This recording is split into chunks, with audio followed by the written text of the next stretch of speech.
Today we're going to take the wax off the painted parts, take the chrome parts out of the evaporust, put the front tire on the front wheel, and maybe a few other things. That's what's happening on this episode of Featherstone Bicycles.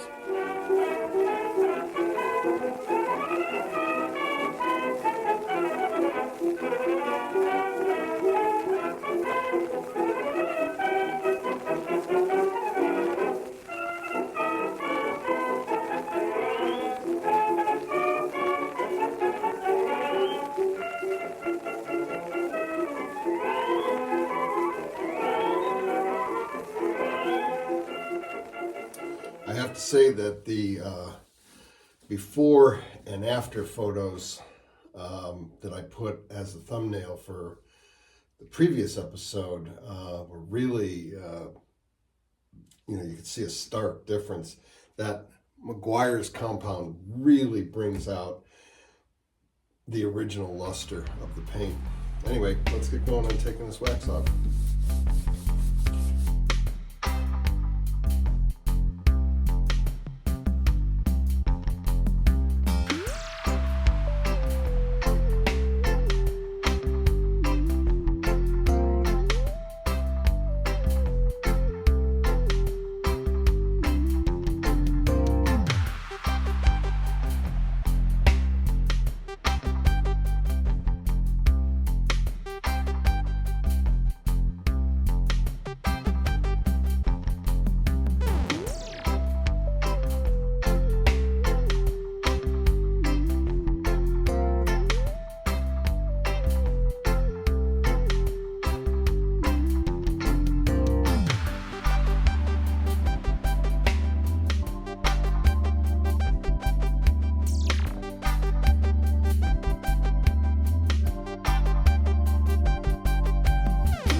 Okay, we can put the hardware on. Well, we're gonna just put it attached. We're not gonna, put it all the way on, is what I'm trying to say. We're just gonna keep it organized.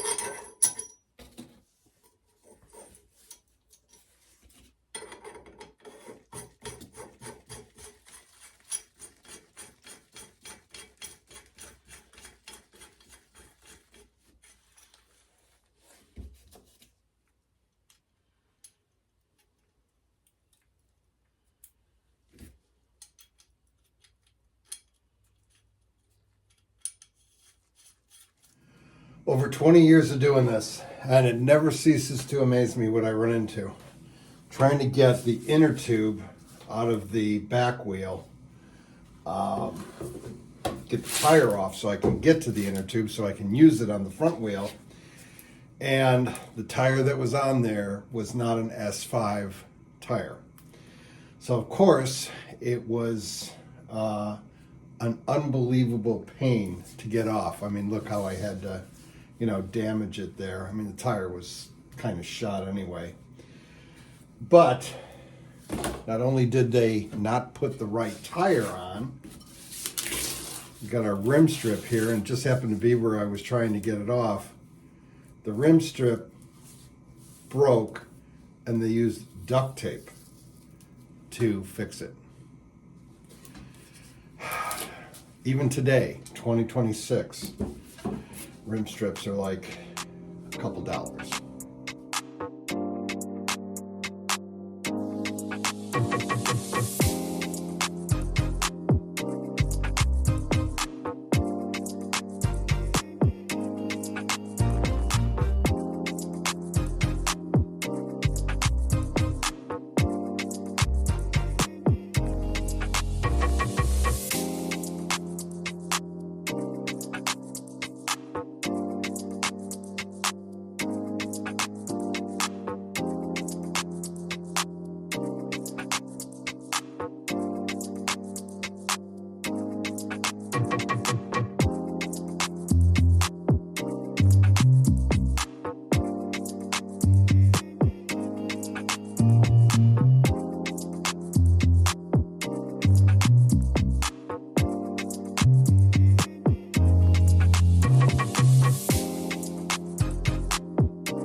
see how the handlebars are done.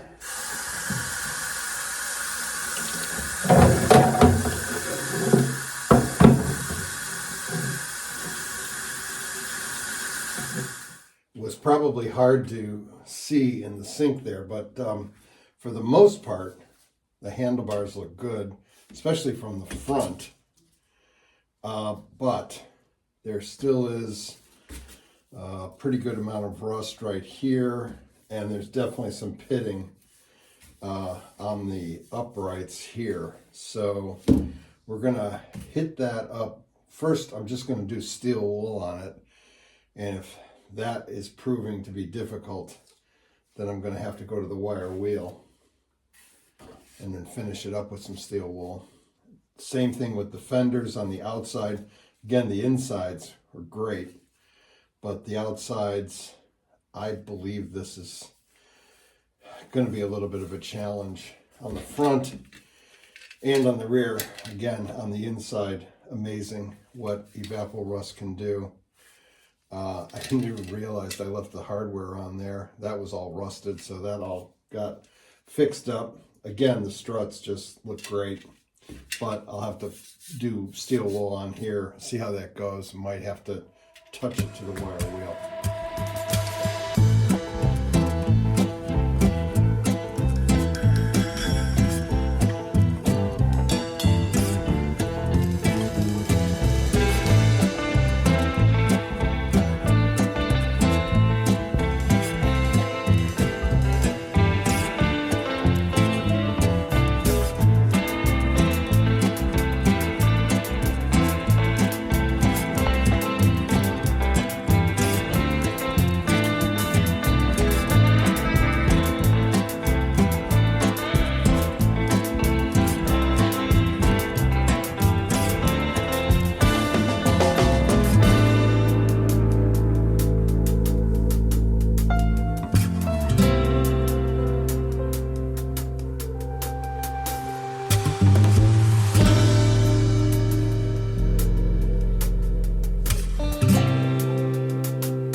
I've worked on much older bikes, Schwinn Chrome, that was not as badly pitted as this, but you know, it's going to look good from 10 feet away, but once you get up close within two or 3 feet, you're really going to see how badly pitted it is. Handlebars came out good, although, you know, a lot of pitting there, up and down the verticals, as I said, but the rust is off, but the spots are still on there. Black spots, wherever, from the pitting. I'm going to work on the rear derailleur next, but it is so greasy that I just got some solvent in a smaller container. I just don't want to get all of this.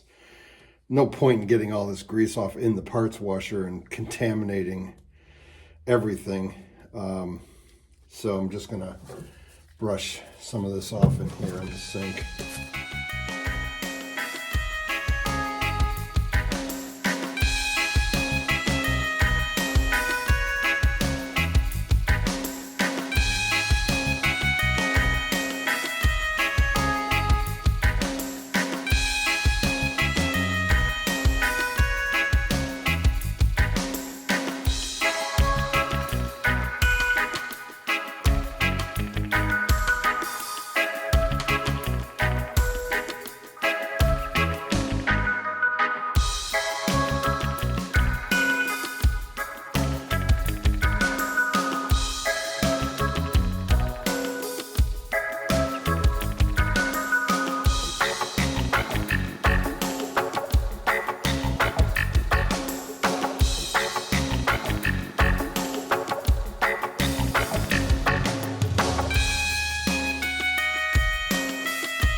I don't know if I'm going to be able to get this all clean in this episode. These wheels, you might have seen that in the time lapse.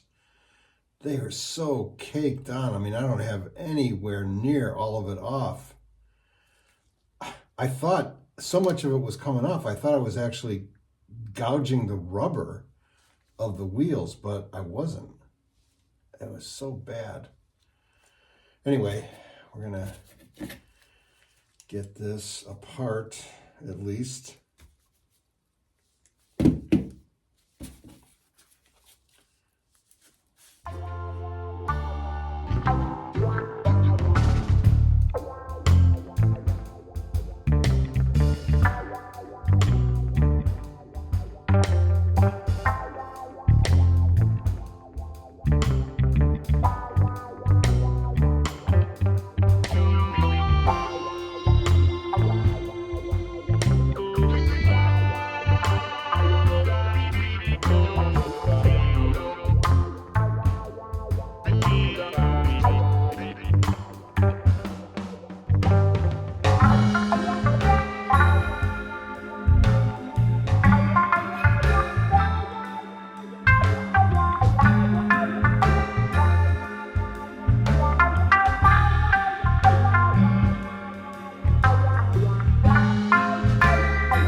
Yes, without a doubt, the dirtiest derailleur I have ever worked on.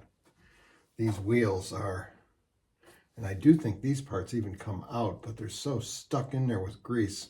Some of this may have to soak for a while. In fact, I'm just going to put those wheels in there while I work on the rest of this.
I have only just scratched the surface on that derailleur part, so I'm going to have to call it here. We'll let those soak for a day or two. Thanks for sticking with me, and I hope to see you next time on Featherstone Bicycles.